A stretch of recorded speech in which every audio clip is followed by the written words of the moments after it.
No, seriously, what's the worst that can happen?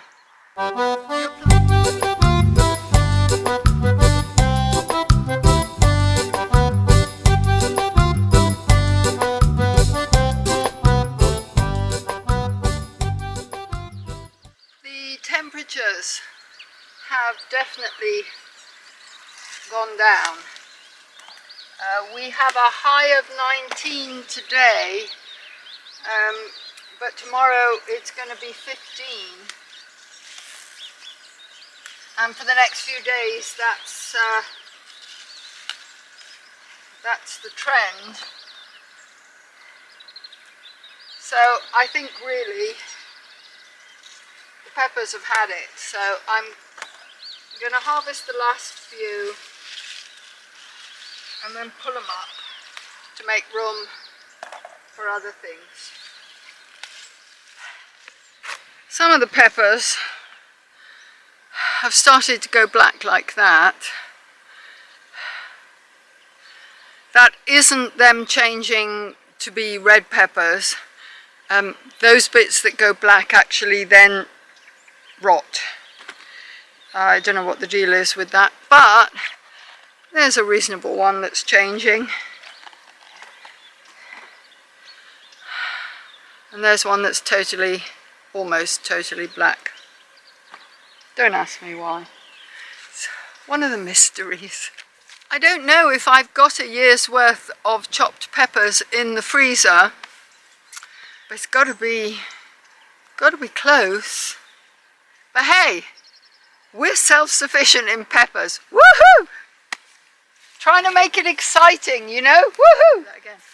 Fresh peppers are definitely better than frozen ones. However, I would rather have my frozen peppers than a bought supermarket pepper in the middle of winter.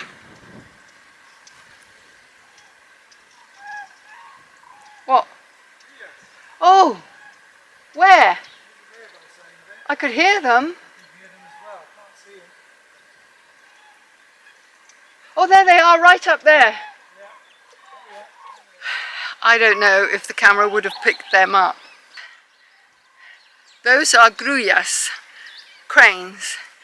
They have just flown thousands and thousands of miles from Northern Europe, and they overwinter here in Extremadura.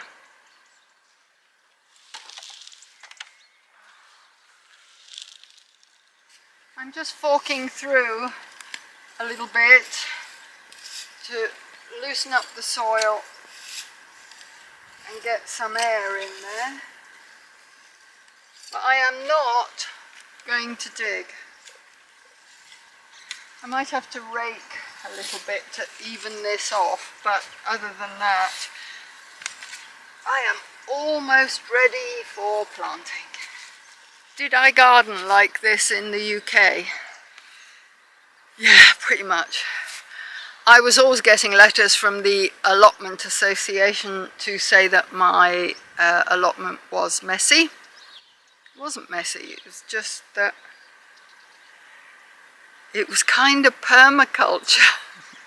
I'm sure eventually, I mean that was 10 years ago, I'm sure they've caught up by now and perhaps everybody's vegetable gardens are untidy. The thing is, look how nature does it. A plant grows, it fruits, it sets seed, it dies. And in nature, it drops dead right where it grew. And the seeds with it. And the new plants grow up in exactly the same place. Nobody comes along and augments the soil. I'm not allowing these plants to die in situ. So I am going to have to augment the soil because it's the rotting of those plants that feeds the next generation. Mother Nature also grows the same plant in the same place every year, if it's successful, and that somehow doesn't seem to cause the problems that we think we'll have if we plant the same plants in the same place every year. I'm starting to question everything I learned as a gardener. And I found that the hard and fast rules, they weren't as hard and fast as I thought they were. Give it a go. Well, that's me done for the day in the garden.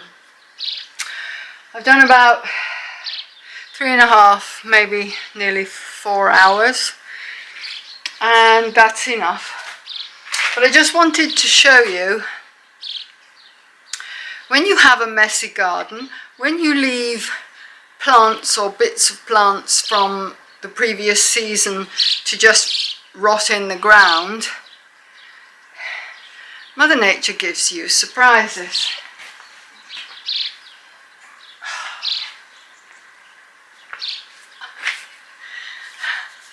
This was an opportunistic plant that started growing where I had butternut squash last year, and I thought it was butternut squash, and I just left it. Now, if it had been interfering with any of the other things that I planted, I would have pulled it out. But Mother Nature knows where she wants to grow things, so I left it. I haven't weighed this, but it's got to be about 8 or 9 kilos.